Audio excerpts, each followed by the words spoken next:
Hello, dear friends. May the peace of the Lord always be with you. Today is Saturday, August 30th, 2025, in the 21st week of Ordinary Time. Now, let us listen to the Word of God. First reading. A reading from the first letter of St. Paul the Apostle to the Thessalonians. Brothers and sisters, on the subject of fraternal charity, you have no need for anyone to write you, for you yourselves have been taught by God to love one another. Indeed, you do this for all the brothers throughout Macedonia. Nevertheless, we urge you, brothers and sisters, to progress even more and to aspire to live a tranquil life, to mind your own affairs, and to work with your own hands, as we instructed you. Now, let us listen to the responsorial psalm together. The Lord comes to rule the earth with justice. Sing to the Lord a new song, for he has done wondrous deeds. His right hand has won victory for him. His holy arm. The Lord comes to rule the earth with justice. Let the sea and what fills it resound, the world and those who dwell in it. Let the rivers clap their hands, the mountains shout with them for joy. The Lord comes to rule the earth with justice. Before the Lord, for he comes to rule the earth. He will rule the world with justice, and the peoples with equity. The Lord comes to rule the earth with justice. Alleluia, Alleluia, I give you a new commandment. Love one another as I have loved you. Alleluia, Alleluia. Let us listen to the word of the Lord. The Holy Gospel according to Matthew. Jesus told his disciples this parable. A man going on a journey called in his servants and entrusted his possessions to them. To one he gave 5 talents, to another 2, to a third 1, to each according to his ability. Then he went away. Immediately the one who received 5 talents went and traded with them, and made another 5. Likewise, the one who received 2 made another 2. But the man who received 1 went off and dug a hole in the ground, and buried his master's money. After a long time, the master of those servants came back and settled accounts with them. The one who had received 5 talents came forward bringing the additional 5. He said, "Master, you gave me 5 talents. See, I have made 5 more." His master said to him, "Well done, my good and faithful servant. Since you were faithful in small matters, I will give you great responsibilities. Come, share your master's joy." Then the one who had received 2 talents also came forward and said, "Master, you gave me 2 talents. See, I have made 2 more." His master said to him, "Well done, my good and faithful servant. Since you were faithful in small matters, I will give you great responsibilities. Come, share your master's joy."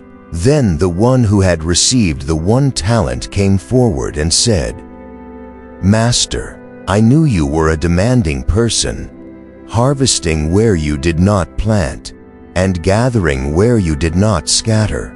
So out of fear I went off and buried your talent in the ground. Here it is back." His master said to him in reply, "You wicked, lazy servant, so you knew that I harvest where I did not plant, and gather where I did not scatter. Should you not then have put my money in the bank, so that I could have got it back with interest on my return? Now then, Take the talent from him and give it to the one with 10. For to everyone who has, more will be given, and he will grow rich. But from the one who has not, even what he has will be taken away. And throw this useless servant into the darkness outside, where there will be wailing and grinding of teeth. Let us reflect together on the Word of God. In this parable, Jesus does not simply talk about money, but about life itself and the responsibility that comes with every gift God places in our hands. The talents represent more than coins or wealth. They symbolize time, abilities, opportunities, and even faith itself. Each servant received something according to his capacity, and the master's trust was not small. To the first, he gave 5 talents, to another, 2, to the last, 1. Even 1 talent was not insignificant, for in the ancient world, a single talent equaled years of wages. What Jesus is showing us here is that no one is left empty-handed. No life is without value. No disciple stands before God with nothing to offer. The first servant, given 5 talents, responded with energy and courage. He did not delay. Scripture says, immediately he went and traded with them. That immediacy is crucial. It tells us that faith is not something to store away until later. Trusting God requires action now. His risk bore fruit, 5 more talents. The second servant did the same. With 2, he earned 2 more. The master commended both, not because of the size of their gain, but because of their faithfulness. Well done, good and faithful servant. Since you were faithful in small matters, I will give you great responsibilities. Come, share your master's joy. Notice that the servant with 2 talents receives the exact same praise as the one with 5. God does not measure us by comparison. He measures us by fidelity to what we have been given. Then comes the third servant. His response reveals fear. He buries the gift. He hides it in the ground. To him, the master entrusted a treasure, but fear paralyzed him. He justified himself with accusations.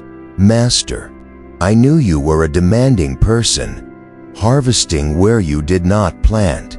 He saw the master as harsh and distant, not as one who trusted him. Out of fear, he chose the safest route: do nothing, risk nothing, protect himself. But what seems safe becomes the most dangerous path of all. The master calls him wicked and lazy, not because he lost the money. He did not. He lost the chance to grow. He lost the chance to be faithful. He lost the chance to live courageously with what was placed in his hands. Here lies the heart of the parable. God calls us to multiplication, not preservation.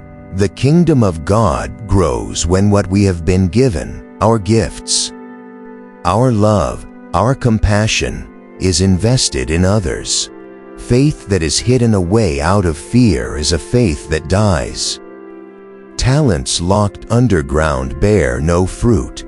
Jesus is teaching us that passivity is not holiness. Safety is not faith. Only when we risk trust, only when we step into the unknown with what God has entrusted, do we enter into the joy of our Master. The parable also makes a striking promise, for to everyone who has, more will be given and he will grow rich, but from the one who has not, even what he has will be taken away. This is not about material gain, but about the law of spiritual life. Faith grows when practiced. Love deepens when shared. Hope expands when it is expressed. Conversely, When we hide faith, when we refuse to act, even the little we have diminishes. This truth is uncomfortable but liberating. God does not want us to cling in fear. He wants us to grow in freedom, the image of the outer darkness, where there will be wailing and grinding of teeth, is not just about eternal judgment. It is also a picture of what happens when we refuse to live with courage in the present. The darkness is the emptiness of a life wasted, the sorrow of realizing we buried what was meant to be alive. It is the gnawing regret of unlived generosity, unspoken kindness, unexercised courage. Jesus warns us not because he delights in fear, but because he wants us to awaken to the gift of today. This parable challenges us in practical ways. Each of us has talents, some visible, some hidden. Perhaps it is the ability to listen, to encourage, to teach, to create, to serve quietly. Maybe it is the capacity to forgive, to offer hospitality, to lead with integrity. None of these should be underestimated. Like the servants, each person is given according to their ability, which means God knows exactly what fits us. He does not overload us. He equips us with what we can handle. What matters is not how much, but how faithfully we use it. We must ask ourselves, where am I burying what God has given me? What fears keep me from investing in His kingdom? Do I see God as harsh and demanding, or do I see Him as one who trusts me and calls me to share His joy? The answer to these questions defines how we live our faith, and perhaps the deepest lesson is this: the Master's joy is not about the talents themselves. It is about relationship.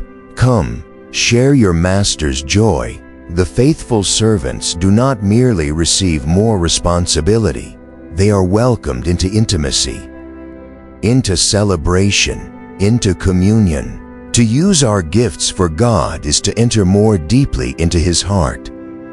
To hide them is to isolate ourselves from Him. This parable teaches us that faith is not passive belief but active participation. God entrusts His kingdom to us in small and large ways. When we choose to act with trust, when we give what we have for His sake, we are not only multiplying talents, we are preparing our hearts for eternal joy. Another layer of this parable becomes clearer when we notice the contrast between the servants who took action and the one who froze in fear. The first two servants saw their master's trust as an opportunity. The third saw it as a threat. The difference was not in how much they received, but in how they perceived the gift. When you view what God gives you as an invitation to grow, you step forward with confidence. When you see it only through the lens of fear, you step back and bury it. Jesus is pressing us to recognize that our image of God deeply shapes our choices. If we believe God is generous and faithful, we will respond with freedom. If we imagine Him as distant or harsh, we will retreat and cling to self-protection. The servant with 5 talents and the one with 2 remind us that faith is fruitful in proportion to our willingness, not our quantity. The man with 2 talents received no less praise than the one with 5. Both were told, "Well done, good and faithful servant." This equal affirmation shows us that God does not grade us on results compared to others. He looks at how we respond with what we were entrusted.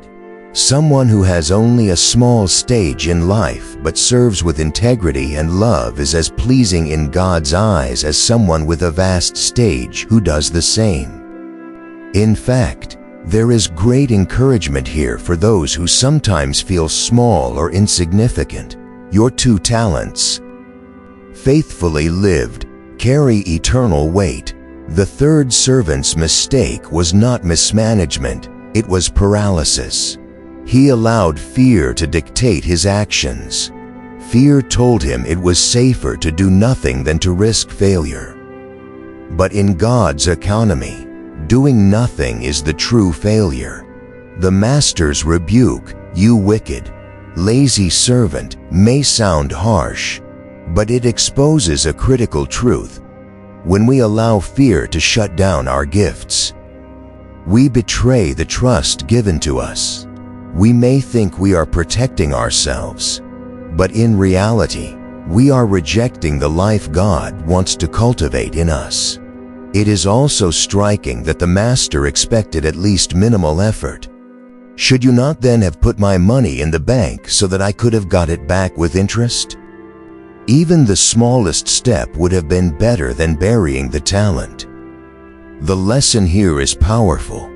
God honors even small beginnings. A small risk, a small act of love, a small offering of time, these matter. The tragedy of the third servant is not that he only had one talent, but that he did nothing with it. What does this mean for us today? Too often we look at others and conclude that our contribution is too small to matter. We bury our creativity, our kindness, our generosity, thinking they are insignificant, but the parable insists, no gift is too small. To ignore or hide it is to waste what God has carefully entrusted. Think of how many lives are touched by a single word of encouragement, a simple prayer, or a quiet act of service. These small investments echo far beyond what we can measure. The principle that, to everyone who has, more will be given, speaks to a spiritual reality. When we act in faith, our capacity expands. The servant who invested his 5 talents not only doubled them but was given even more afterward. Faithfulness enlarges the heart. It sharpens vision. It builds courage. The one who buried his gift lost even what he thought he had. The warning is sobering. Unused grace diminishes, but exercised grace multiplies. We must also reflect on the joy of the master. Twice in this parable, the faithful servants are invited into joy. This is not simply a reward for their labor. It is communion with the master himself. Joy is relational. The master is not just pleased with their profit, he delights in their partnership. They shared in his work, and now they share in his gladness. This is a glimpse of heaven, to be united with God in his eternal joy because we chose to live faithfully with what was placed in our care. There is also a communal dimension hidden in this text. The talents were never meant for the servants to keep for themselves. Their increase benefited the master's household. In the same way, the gifts God gives us are not for private gain, but for the good of others and the building up of his kingdom. When you invest your talent in service, forgiveness, teaching, generosity, or leadership, the fruit blesses more than you. It blesses the entire household of faith. This parable calls us to see our lives not as isolated stories, but as contributions to the larger work of God in the world. Perhaps the most piercing application is to ask, where am I tempted to bury my talent? Is it the fear of rejection that keeps me from speaking truth? Is it the fear of inadequacy that keeps me from serving?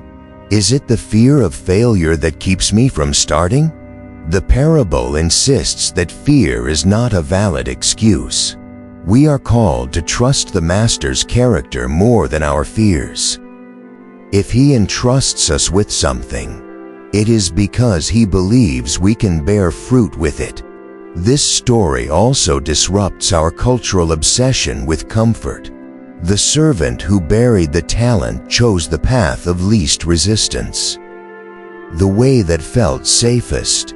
But discipleship is not about safety, it is about faithfulness. The risk of failure is real, but so is the promise of growth. Jesus reminds us that the cost of inaction is far greater than the cost of trying and stumbling. The darkness at the end of the parable is a sobering conclusion. It portrays separation, isolation, regret, but we must hear it not as God's desire but as the natural outcome of wasted opportunity. When we refuse to step into God's invitation, we distance ourselves from His joy. The grinding of teeth is the sorrow of realizing what could have been if we had only trusted. This parable remains one of Jesus' most urgent calls to action. It asks us to look honestly at our lives and to decide whether we will live by fear or by faith, whether we will bury or invest, whether we will cling to comfort or step into courage. It is not a story to be admired from afar. It is a summons to awaken and to live as faithful servants today. When the parable closes, we are left with a striking contrast: two servants who step into joy, and one who withdraws into darkness. The difference is not about how much each one was given, but about the courage to trust and act. This becomes the final invitation of the gospel passage. God does not ask us to be perfect, nor does He expect us to produce results that rival others. He asks us to be faithful with what we have, where we are, and to place our small portion of life into His hands so that it may bear fruit beyond what we can see. To end this reflection, we must remember that the talents in the story belong to God, not to us. We are stewards, not owners. Our lives, our abilities, our resources, even our time, these are all entrusted gifts. Someday, like the servants, we too will stand before the Master to give an account. What will we bring? Will we come with joy, offering Him the multiplied fruits of faith, love, and service? Or will we come with empty hands, weighted down by fear and excuses? The lesson is clear. Each day is a chance to invest what God has given. Every word of kindness spoken, every act of forgiveness extended, every prayer whispered in trust, these are seeds that grow into eternal treasure. And as we live this way, we do not walk in anxiety, but in hope, because we know the Master is not a harsh taskmaster but a generous Lord who delights to welcome His servants into joy.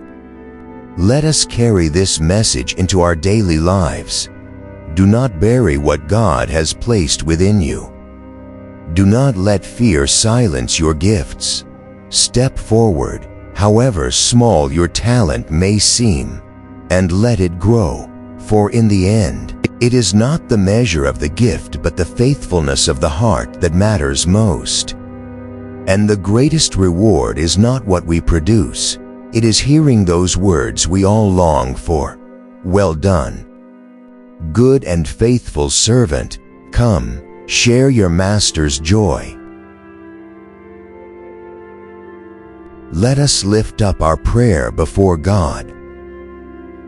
You hold in your hands gifts that you did not create, treasures entrusted to you by the Lord who knows your heart. These gifts may seem small or hidden, or they may feel overwhelming in their weight, but every one of them carries purpose. Today you are invited to speak to God not as a distant ruler, but as a loving Master who places His trust in you. And as you reflect on the parable of the talents, you begin to realize that prayer itself is an act of returning the gift, placing your heart back into His hands. Lord, you know the talents that rest within each of us, the moments of time, the strength of our bodies, the compassion of our hearts, the wisdom that has been shaped by joy and by pain. Too often we forget that they come from you. Too often we bury them in the ground of fear, or hide them beneath excuses. Yet you do not stop trusting. You continue to call us to step forward, to use what you have given, to let love multiply. Today, in this moment of prayer, you are asking us to let go of fear and walk into your joy. There are days when you feel like the servant who had little, afraid that what you carry is not enough. You may even believe that God expects too much from you, that He is harsh, that He demands without giving. But as you pray, you begin to see that this fear does not come from Him. The Lord is generous, patient, and tender. He entrusts you with gifts not to crush you but to lift you. His joy is not in what you can produce by yourself, but in how you trust Him enough to begin, even with the smallest step.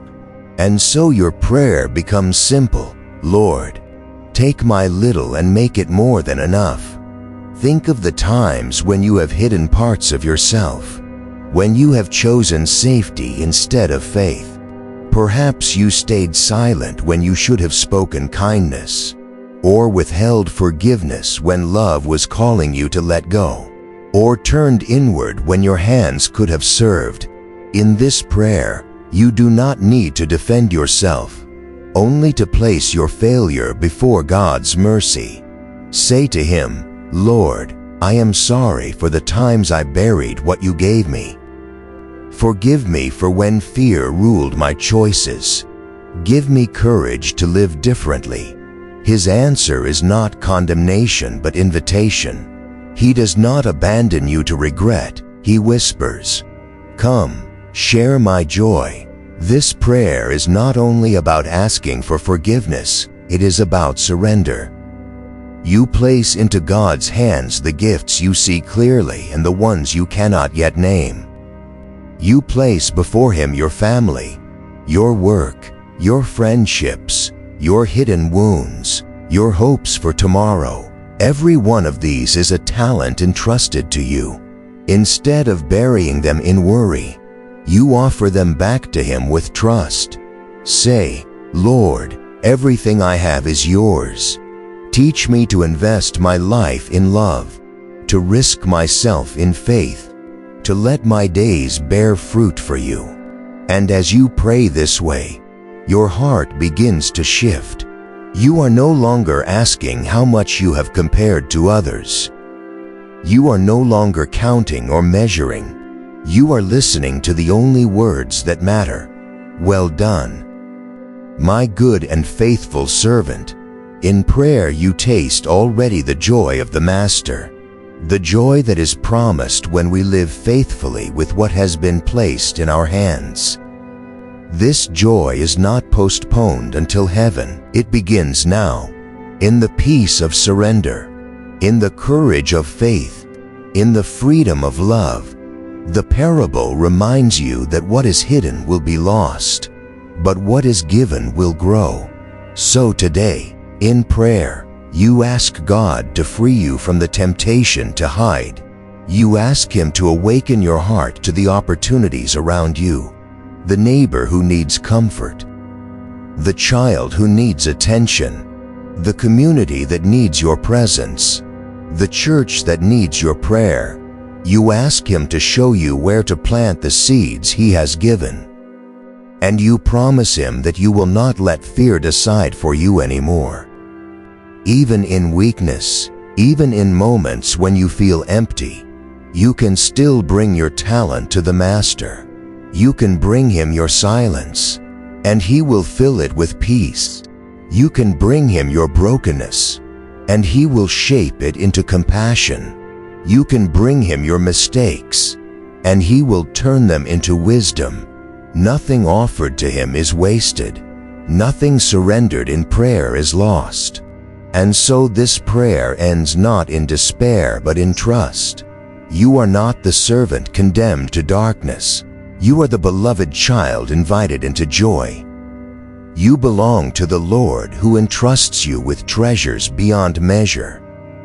You are called to live boldly, to love generously, to give faithfully, and when the day comes for you to stand before Him, you long to hear the words that every heart was made for.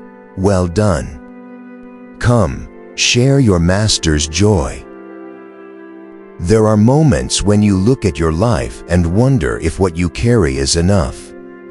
You see others with great gifts, powerful voices, or wide influence, and you feel small in comparison. But here, in the stillness of prayer, you realize that God never asked you to be someone else. He only asked you to be faithful with what is already in your hands. The one talent placed within you is precious, not because of its size but because of its purpose. And so you whisper, Lord, help me to stop comparing and to start offering. Help me to believe that what you placed in me is enough for your plan. It is in this surrender that your heart begins to breathe more freely. You no longer hide behind excuses. You no longer bury your time, your kindness, your willingness to love. Instead, you begin to offer even the smallest pieces of your life back to Him. A smile to a stranger, a prayer whispered for someone in pain, a word of encouragement to the weary. These are the investments of the kingdom. They may look small on earth, but in God's hands, they multiply beyond imagination. Sometimes you hesitate because you are afraid of failing. You wonder if your effort will be wasted, if your words will be misunderstood, if your attempts will bear no fruit. But in this prayer, you choose to let go of the obsession with results. You tell God, I am not responsible for the harvest, only for the sowing. I am not called to control outcomes, only to trust your timing. Lord, I give you my effort, my heart, and my courage. Use them for your glory. This freedom lifts the weight of perfectionism. It reminds you that God's joy is not found in your success but in your faithfulness. And yet, there is another fear you must confront, the fear of being judged unworthy.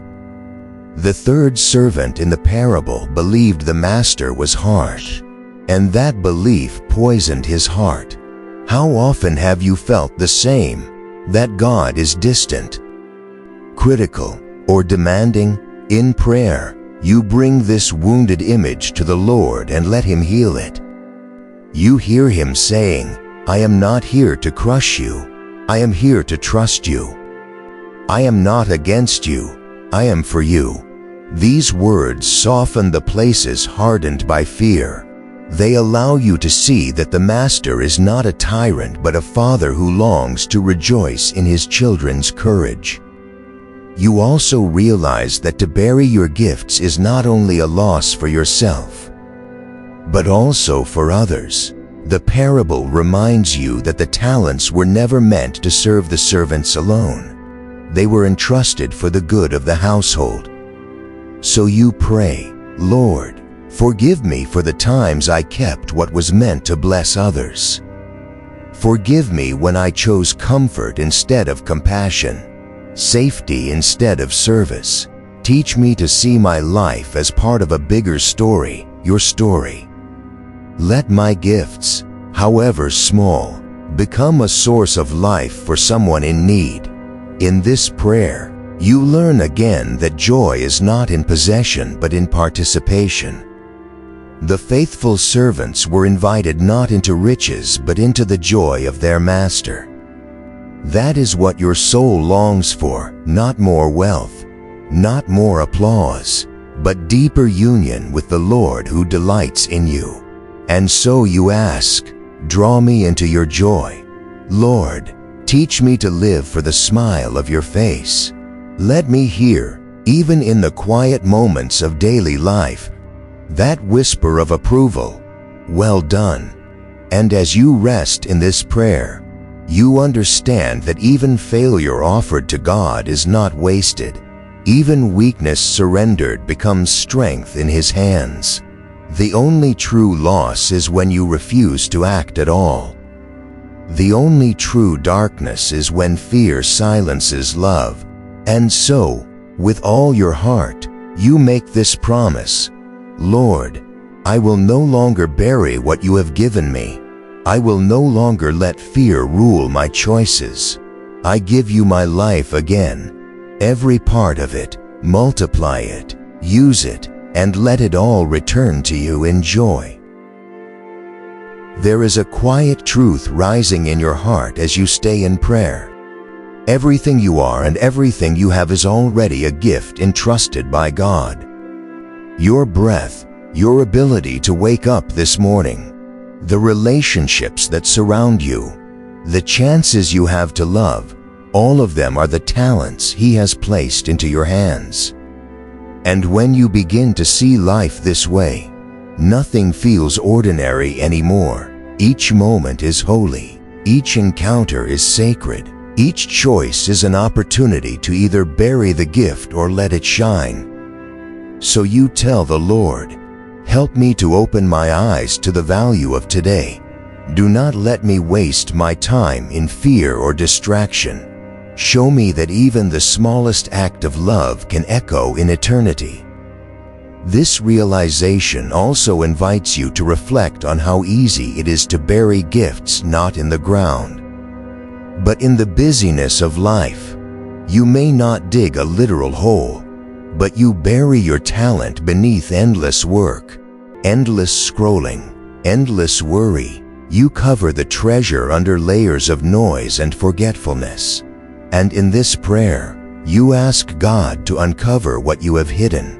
"Lord, pull away the distractions that suffocate my soul. Free me from the patterns that keep me from investing in what matters most. Teach me to guard my heart against the temptation to waste what you have entrusted to me." There is also the temptation to believe that faith itself should be kept private.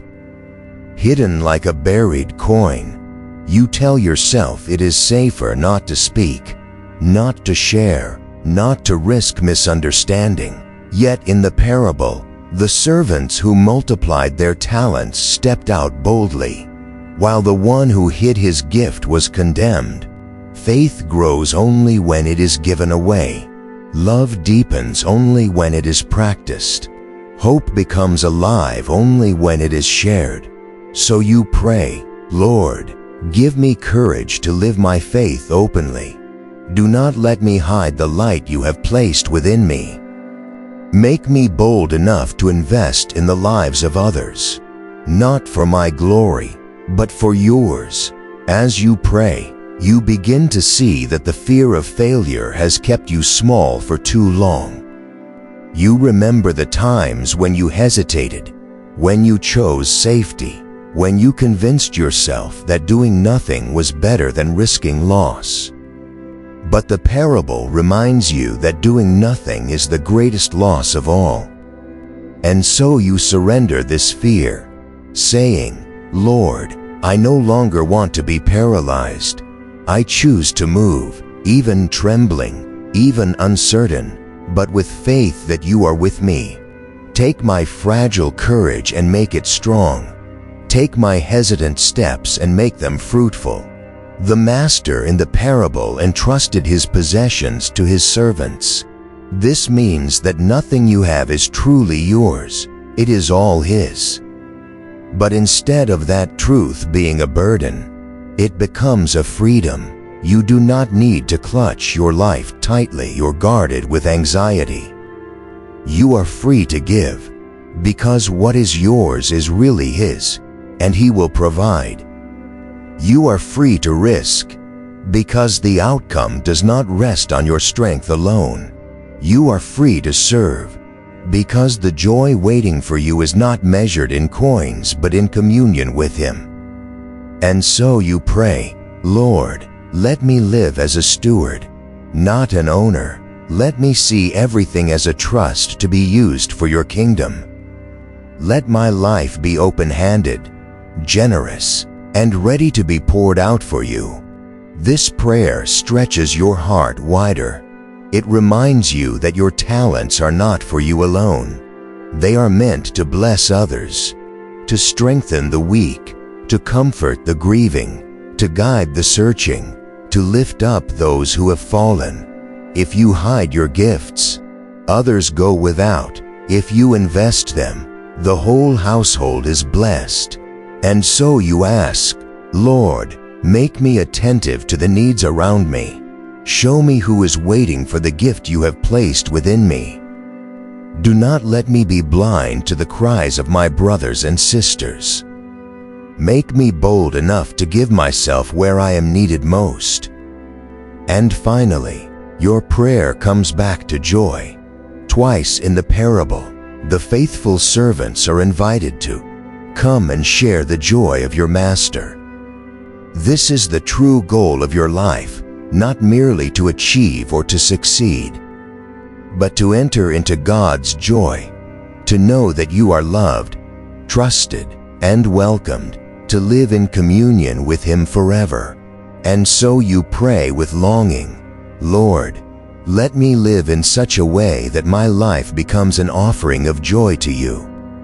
When the day comes for me to stand before you, let me not come empty-handed with excuses, but with a heart that has been faithful, a heart that has risked love, a heart that is ready to share your joy forever.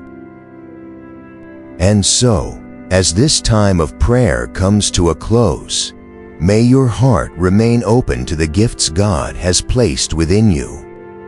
Do not be afraid to step out in faith, to love generously, and to live courageously. Remember, the Lord delights not in perfection, but in your faithfulness. If you choose to offer what you have, He will multiply it and invite you into His joy. Thank you for joining this prayer today. May the peace and presence of God stay with you and guide your every step. If this message has spoken to your heart, I invite you to subscribe to the channel, share it with someone who needs encouragement, and come back again for more moments of prayer and reflection. Until we meet again, may the Lord bless you and keep you always in His love.